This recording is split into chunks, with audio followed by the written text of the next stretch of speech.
Hi. Okay, so I'm actually going to start my speech off with letting this video play right quick. It's only 30 seconds long, so.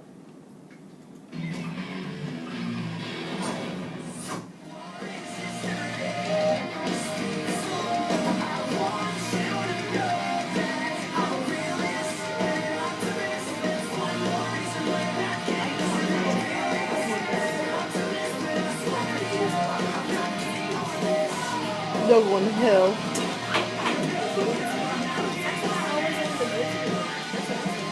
They'll be on drugs.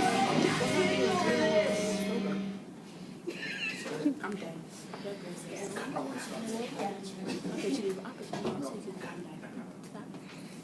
Okay, so I know the last time I talked to you guys in my informative speech, it was about a really cool program called Wait Till Side. And I was originally going to branch off from that topic, but due to some recent plans that have come up in my life, I decided to talk to you about this instead. And this is the band's Warp Tour 2K16. Does anyone already know what Warp Tour is? The rock concert. True. So I got two people that put their hands up. I don't know if the rest of you are shy or if you don't really know. But, yeah, so Warp Tour is indeed a rock concert. It is a touring concert, which means it goes from state to state, city to city, etc. And this year's Warp Tour is, at least in Florida, is going to be in St. Petersburg, Orlando, and West Palm Beach. So that's on 3 different dates, obviously. And my whole hope today is to get some of you to maybe possibly consider attending or to go by the end of the speech, and I'm going to give you some reasons why. So firstly, Warp Tour, at least in 2012, came under a lot of heat for some of the events that took place at the tour. Usually the people who criticize Warped are either people who have never been or people who kind of look at it like a lot of EDM concerts and they're like, it's just another waste of time, another place that, delinquents go to tear things up and then to leave again. And it's really not. There are a few delinquents that go, but there are a few delinquents that show up to any sort of concert, a really large event, So, at least for me personally, I have been twice, so this will be my 3rd year attending Warp Tour. The very first time I went to Warp Tour was with my brother, a group of his friends, and of course myself. And it was my sophomore year of high school. I had a really awesome time. It was a really great, fun time for me. I remember everything about the tour, and ever since then I've basically been trying to get to it each year after, but of course that hasn't been the case since this is only my 3rd, obviously. Going to Warp Tour, though, my 2nd time was a lot easier than my 1st time. I actually found out all the do's and don'ts, which, believe it or not, there are to Warp Tour. Things that you should bring to Warp Tour beforehand. Water bottles, for example. You can't bring a water bottle into Warp Tour unless it's unopened, if it's like a Zephyr Hills, or unless it's empty, if it's like your own plastic bottle, just because, they don't want people sipping things in there that they shouldn't, or if you're under 18, they don't want you putting vodka in it and telling them it's water. But yeah, so that was one of the things that I got out of it. One of the, aside from the criticism it came under in 2012, part of that criticism was, like I mentioned before, the whole idea of, a lot of the tour stops that they went to put it in short, were not cleaned up sufficiently afterwards. There was a lot of damage done. I think Ronnie Radke threw a speaker into the audience, and a girl suffered a concussion because of it. He's a frontman for a band called Falling Rivers. But things like that do tend to happen. I want to point out some positives about the tour that'll probably make you consider going. And my biggest thing that I want to point out is that Warped Tour actually gives back in many ways to the community, not just by providing a fun place for teens to go during the summer, but also by providing to a lot of nonprofit organizations. So there are actually a total of 16 nonprofits that will be attending Warped Tour this year. Amongst them is the Music Saves Lives organization. I don't know if any of you have heard of it, but basically it's like a blood drive. Well, it is a blood drive, not like one. I will be donating blood.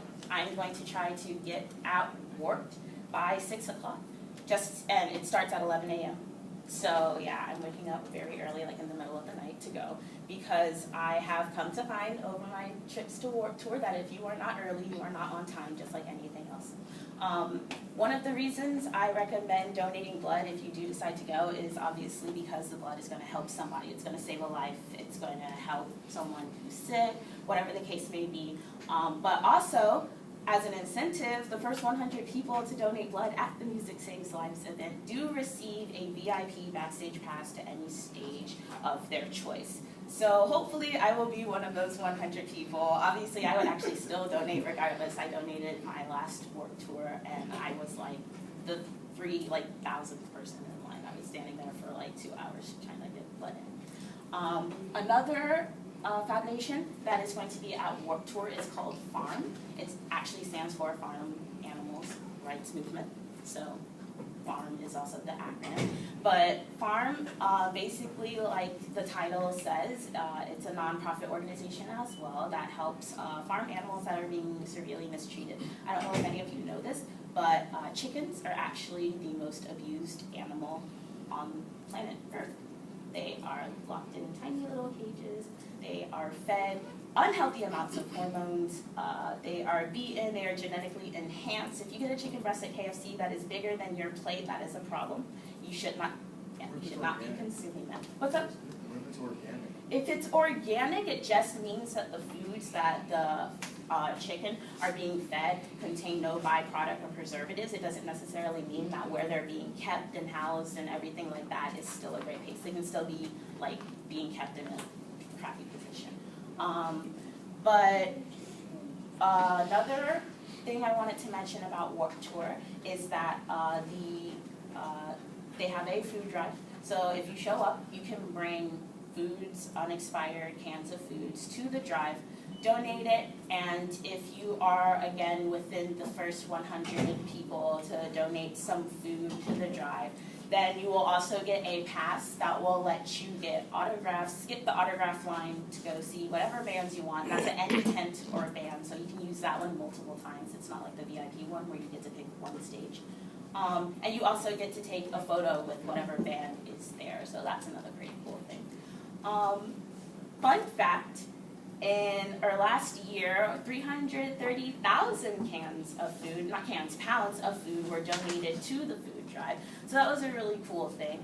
For the past 6 years in a row, the Red Cross has actually mentioned Warped Tour as being #1 on its list of independent blood drives. They earn about 65,000 pints of blood from donations yearly. And I am proud to say that I was a part of that 65,000 pints. My very last thing I wanted to mention about Warped Tour is also the emotional impact it has on the people who go to it.